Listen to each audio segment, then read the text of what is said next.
duka karena kehilangan sosok ayah itu emang nyata, tapi itu bukan akhir dari segalanya. Kamu tetap bisa untuk ngebangun versi dirimu yang lebih lagi, lebih hangat, lebih aman, lebih penuh kasih sayang ke diri sendiri untuk bisa bantu kamu heal dari kondisi tersebut.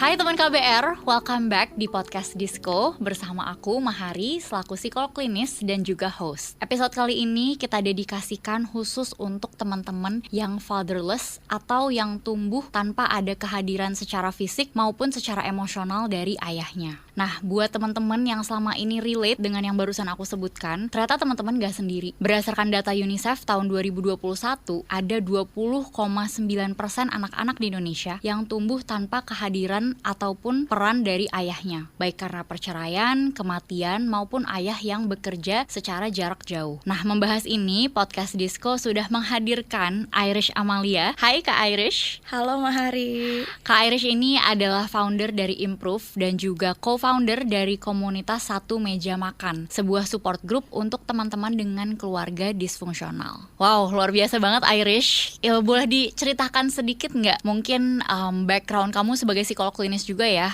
gimana akhirnya kamu bisa kepikiran gitu ya mau membuat suatu komunitas khusus untuk teman-teman yang punya keluarga yang disfungsional. Nah, ini sebenarnya ceritanya menarik banget sih, Ri. Jadi kalau bisa dibilang nih, aku tuh punya rekan namanya Fadilah Eriananda yang juga psikolog klinis gitu ya. Kita kerja di tempat yang sama, salah satu tempat kerja kita, dan kita punya teman mutual yang benar-benar keluarga cemara deh. Oke. Gitu. Nah, tapi kemudian kita reflect ke diri kita sendiri, aku dan Dila gitu ya, kita keluarganya kok tidak secemara itu ya gitu. Yes. Dan akhirnya dari Dila sendiri ngajakin aku, awalnya jadi Dila duluan yang ngajak aku untuk gimana kalau kita bikin support group buat teman-teman di luar sana yang juga mengalami kondisi-kondisi dengan keluarga disfungsi yang kita sendiri juga ngerasain loh gitu. Jadi kita bisa relate, kita bisa empati ke mereka, dan kita bisa membuat pertemanan wadah buat kita semua ini yang pengen tumbuh, pengen healing gitu ya dari keluarga yang disfungsional. Kayak gitu sih. Nah, dengerin tuh teman-teman KBR ya. Jadi meskipun udah menjadi psikolog klinis, bukan berarti juga kita tumbuh dari keluarga yang sempurna dan kita sendiri udah sempurna gitu ya. Justru banyak dari kita belajar bertumbuh dari luka-luka yang kita punya, dan akhirnya ya itu ya bisa bikin support group yang relatable sama teman-teman karena kita sendiri juga pernah merasakan. Nah, mungkin tadi aku sempat sebutin di awal ya Rish ya tentang fatherless ini. Tapi sebenarnya meskipun sering disebut, banyak orang yang belum terlalu tahu fatherless tuh artinya apa gitu. Ada yang masih fatherless berarti anak yatim gitu. Sebenarnya secara psikologis dan mungkin karena kamu mendalami ini gitu ya, fatherless itu sebenarnya apa sih? Oke, fatherless tuh sebenarnya bukan hanya anak yatim aja atau yang mungkin bapaknya udah nggak ada gitu, nggak ada entah secara meninggal atau mungkin bercerai dan lain sebagainya. Nggak hanya sampai situ aja, tapi fatherless itu juga bapak yang tidak ada secara emosional, secara finansial gitu ya. Jadi nggak hanya fisik doang yang nggak hadir gitu. Kalau fisik doang kan misalkan cerai tadi ya, atau meninggal dunia, atau ya nggak di rumah karena kerjanya jarak jauh gitu ya. Tapi kalau emosional, bapaknya nih ada nih di rumah gitu ya, tapi kemudian kok nggak dapat kasih sayang ya dari bapak ya. Bapaknya kok nggak berperan ya sebagai bapak yang memberikan pendidikan bagi anak-anaknya. Nah, kehilangan atas sosok bapak ini yang membuat seseorang menjadi fatherless gitu. Nah, dengan fenomena seperti ini, sejujurnya ini kan mungkin hal yang cukup baru ya, karena orang-orang sebelum ini nggak terlalu berpikir bahwa seorang ayah itu harus hadir secara emosional. Apalagi kalau yang generasi milenial ke atas terbiasa didikan VOC gitu ya, yang mana memang ayahnya cenderung nggak terlalu emotionally available, memang fokusnya mencari nafkah, dan mungkin di beberapa kasus ada juga yang ayahnya nggak mencari nafkah juga gitu ya. Nah, sebenarnya secara psikologis dari yang kamu temuin juga atau mungkin dari dari cerita klien-klien kamu, seberapa besar sih pengaruhnya ke individu gitu ya ketika tidak ada sosok ayah atau peran ayah di dalam kehidupannya? Oke, ngomongin dari sisi psikologi, kita bisa ngomongin juga dari tahapan perkembangan ya, Ri ya. Kalau yang kita tahu ada beberapa tahap perkembangan kan pasti di manusia. Ada ketika masa kanak-kanak. Masa kanak-kanak itu mungkin kalau yang paling umum diketahui 3 tahun pertama itu ibu harus ada gitu kan. Tapi sebenarnya sampai 5 tahun itu ayah perlu hadir untuk apa? Untuk memberikan rasa keamanan bagi anak-anaknya juga gitu. Jadi dengan hadirnya ayah di 5 tahun pertama juga itu bisa menumbuhkan rasa berani gitu di anak, berani untuk mencoba hal baru, eksplorasi ke hal-hal di luar dari apa yang ada di rumah, membangun kepercayaan diri, kemandirian dan lain sebagainya. Kemudian juga di remaja mungkin ya, salah satunya juga terutama pada anak laki-laki. Remaja kan sebagaimana kita tahu proses mencari jati diri gitu ya. Kita cari identitas. Ada yang namanya tahapan role, cari tahu role identity and versus identity confusion gitu ya, di tahapan perkembangan. Dimana kalau kita nggak ada figur ayahnya, terutama pada anak laki-laki, itu jadi susah tuh. Laki-laki tuh seharusnya seperti apa sih? Nggak ada role model ya. Betul, nggak ada role modelnya, sehingga akhirnya bisa jadi dampaknya jangka panjang gitu kan. Apalagi pada keluarga-keluarga yang sifat maternalnya tinggi, kadang-kadang anak laki-laki jadi dilihat lebih feminin gitu kadang-kadang. Tapi ya nggak selamanya seperti itu juga sih gitu. Nah ini juga kemudian berdampak saat dewasa muda nih, atau mungkin ketika udah mulai pacaran, cari pasangan gitu ya. Apalagi pada perempuan, anak-anak perempuan biasanya tuh suka jadi nggak percaya sama figur laki-laki, atau nggak percaya sama figur otoritas. Karena kan biasanya kalau kita conventionality di Indonesia gitu ya, laki-laki tuh kan dilihat sebagai figur otoritas, gitu. Punya tingkat yang lebih tinggi dibandingkan perempuan gitu ya. Betul, ada hierarkinya, biasanya laki-laki dilihat lebih tinggi gitu kan. Nah itu ketidakpercayaan terhadap figur laki-laki atau figur otoritas. Terus dari kedua belah pihak, atau maksudnya perempuan dan laki-laki juga, mungkin ada sifat-sifat avoidant yang kadang-kadang muncul. Atau mungkin jadinya karena ibu biasanya hadir terus tapi bapaknya nggak hadir gitu kan. Kalau di Indonesia seringnya seperti itu, jadinya lebih ke arah apa-apa ibu gitu, jadi lebih clingy, jadi lebih mamis boy gitu, atau ya lebih nempel lah ke ibunya. Nah tapi kalau dari segi saya praktik di ruang gitu ya, di ruang konseling gitu, yang banyak saya temui uniknya nih Ri, mereka yang fatherless atau yang peran ayahnya kurang itu biasanya seringkali lebih banyak memunculkan gangguan mood gitu, seperti depresi dan bipolar. Itu very common di klien-klienku dengan isu fatherless.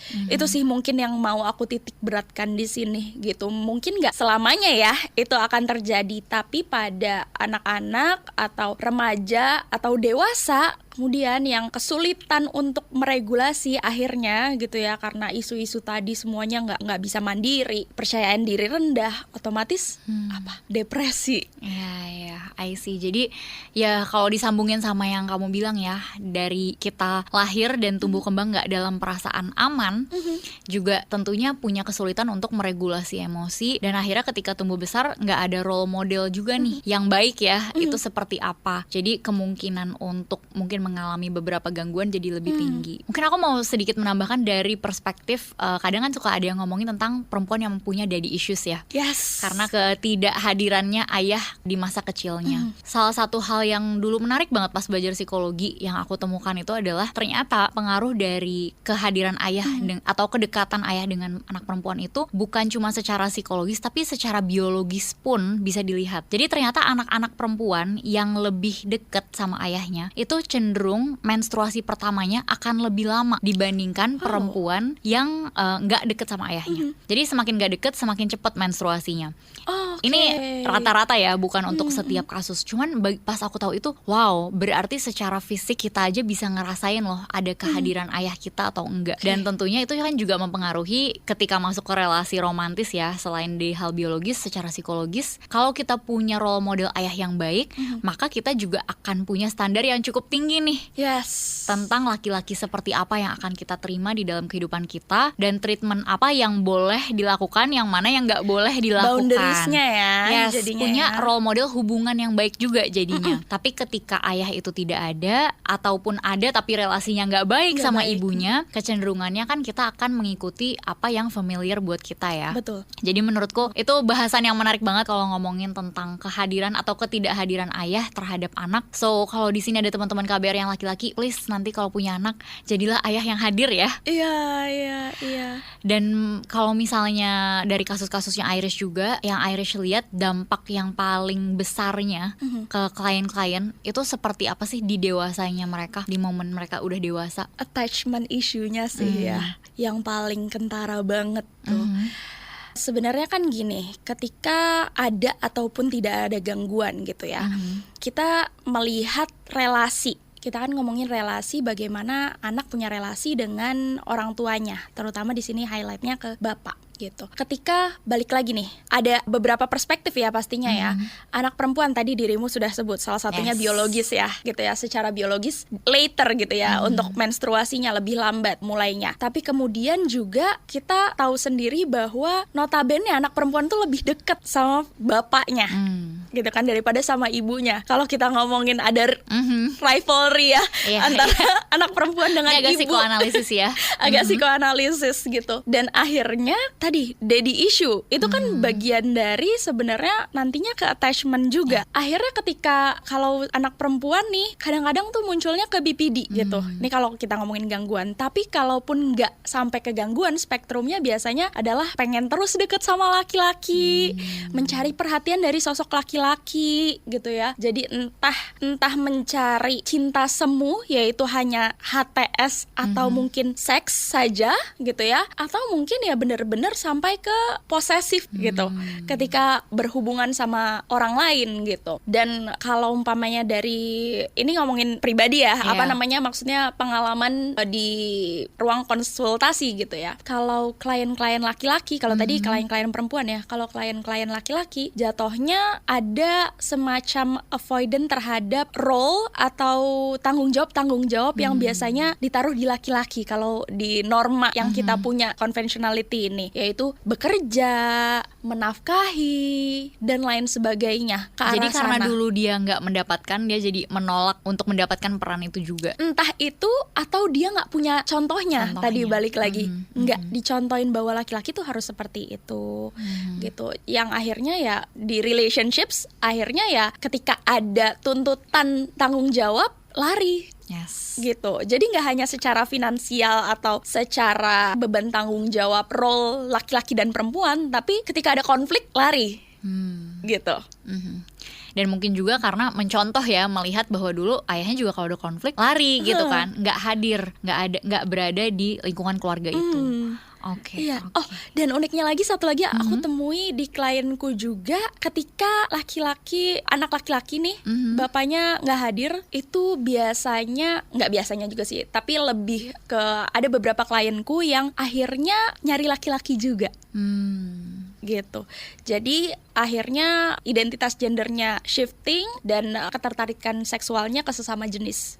Seperti itu. I see.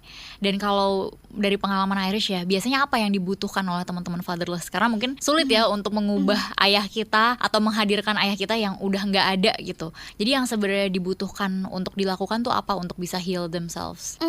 Untuk bisa heal themselves ya, sebenarnya ada dua sih kalau menurutku. Sebenarnya yang pertama adalah sadar dulu, sadar bahwa ya emang itu realitanya. Terima dulu gitu ya. Dan yang kedua denial. terima. I see. Gitu. Sadar bahwa emang itu realitanya, dan yang kedua adalah menerima kondisi itu. Karena dengan kita bisa menyadari, benar-benar sadar tuh kan range-nya banyak ya sebenarnya, panjang gitu kan. Sadar beneran cuman sadar oh ada ini, ada itu, ada ini, ada itu, atau benar-benar sadar kayak wah gitu. Aku tersadar bahwa memang seperti ini loh realitanya. Nah itu yang kita butuhkan, bahwa ya memang bapakku seperti ini, ya aku nggak bisa ubah itu gitu ya. Sehingga menerima kondisi itu dan self compassion juga ke diri sendiri gitu, bahwa ya memang realitanya seperti itu. Aku butuh untuk make effort yang lebih mungkin ya gitu ya untuk orang-orang dengan kondisi tersebut, sehingga dirimu memberikan ruang untuk heal yourself gitu. Self compassion penting banget sih di sini. Yes. Aku rasa buat orang-orang yang fatherless, bener banget kata Irish, belajar untuk menyadari dan menerima itu kunci banget. Karena seringkali yang bikin stres, bikin terus-menerus kecewa, itu karena secara gak sadar kita masih berekspektasi nih bahwa ayah kita akan berubah, bahwa tiba-tiba kita akan mendapatkan kasih sayang yang menutupi lubang yang ada di hati kita nih selama ini. Padahal nyatanya ya itu at a certain age jadi tanggung jawab kita untuk heal ourselves gitu ya. Betul. Karena kita gak bisa menuntut orang lain untuk lo harus heal me. No, rasa aman dan rasa diterima oleh keluarga atau oleh lingkungan itu benar. Tapi kita juga perlu untuk menciptakan rasa aman dan diterima oleh diri kita sendiri dulu juga untuk kita bisa heal.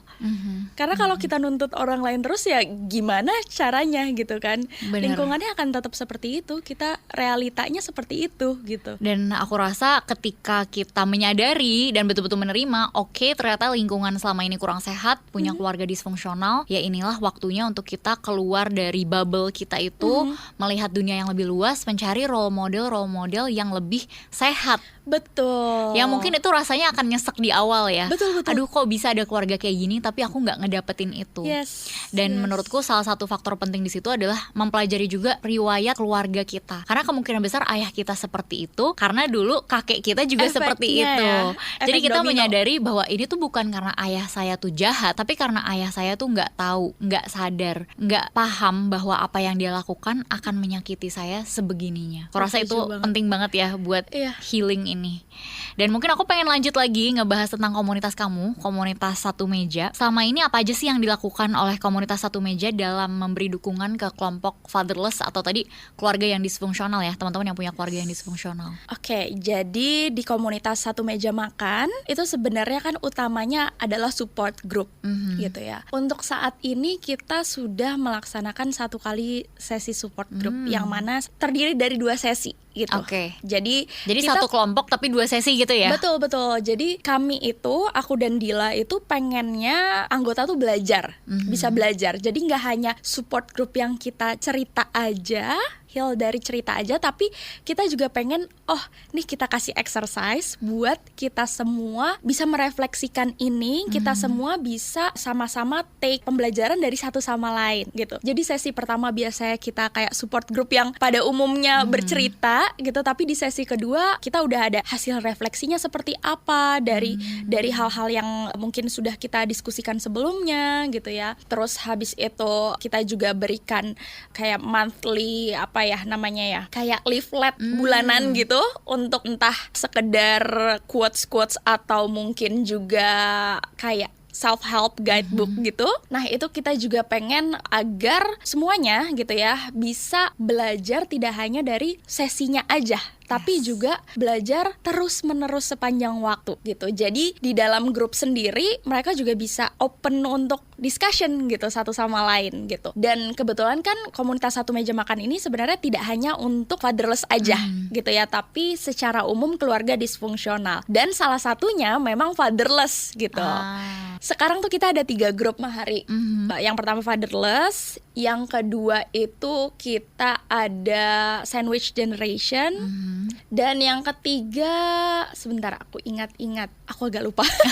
Nggak apa-apa. Tapi untuk saat ini tuh ada 3, dan itu memang kami buat berdasarkan research yang kami udah lakukan gitu, bahwa di Indonesia ini dari sekian banyak yang ngisi researchnya, ternyata paling banyak yang dialami tuh di Indonesia itu loh gitu. Jadi fungsinya sebenarnya bukan grup yang aku mau mengasihani diri sendiri gitu. Enggak, tapi aku pengen teman-teman semuanya termasuk aku dan Dila pun juga bisa belajar dari satu sama lain gitu. Jadi saling memberdayakan ya. Betul, karena kan kadang kita kalau kita sendiri aja gitu ya, kita pengen heal sendiri, kita kadang tuh bisa tahu satu cara aja.